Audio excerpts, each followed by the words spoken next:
Ассалаумағалейкумдер.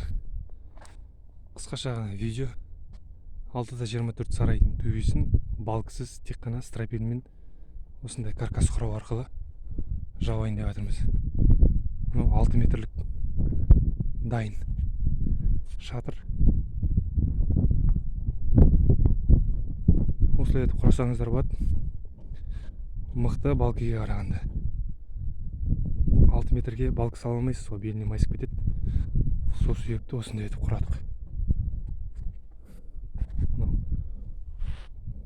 Ондық фанера, ар жақ бетінен саморез, екінші бетінен шегемен саморез 7 см, бер жағынан шығады. 70-тік шеге кейін қарай қағып тастаймыз. Тап осыны 6 метр, 12 метр, 16 метр, 18 метр деген сияқты үлкен размерде төбелерге, қораға, кашарға істей беруге болады. Размерлер керек болса комментарияға жазыңыздар.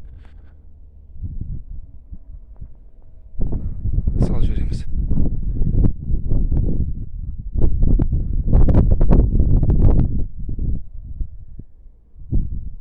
Бізге 24 метрға конверт есебінде 22 штук дайын тұр.